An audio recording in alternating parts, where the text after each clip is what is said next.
I think we can all agree that tools are getting very expensive. That's when I was very excited when I saw this. This is the Woodstarter 2-in-1 brad nailer. Let's see what comes with this thing. So this is my first time opening this up. You get to see it with me. So let's see what we have here.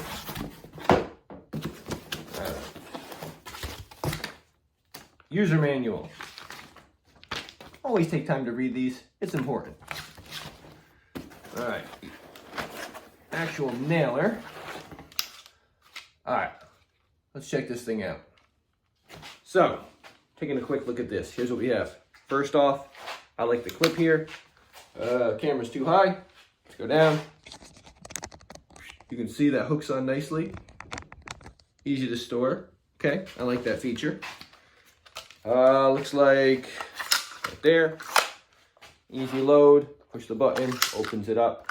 Slide in your nails or your staples. You're good to go. We've got setting down here for single fire or contact firing. Good options to have with that contact firing. You hold the trigger, you just keep tapping it, and this safety will fire. This is your safety on basically every brad nailer. You could sit here and pull the trigger and nothing is supposed to happen.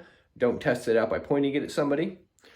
But when this is depressed and you pull the trigger, it does fire. So in single mode, depressed, pull the trigger, it fires. In contact, hold the trigger, keep tapping, it'll keep firing. So that's a pretty cool feature.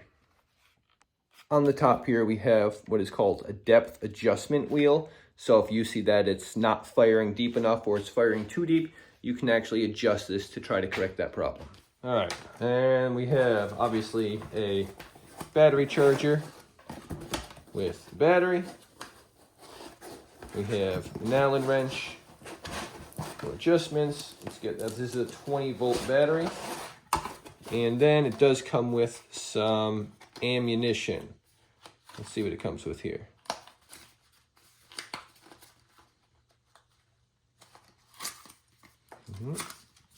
All right, so it comes with a few different things. We got some nails and we've got some staples. Now this is a narrow staple gun. Important to note, you can get wide staples, you can get narrow ones.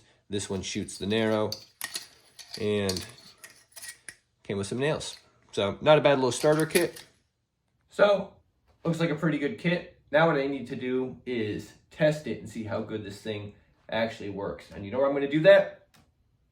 In the next video.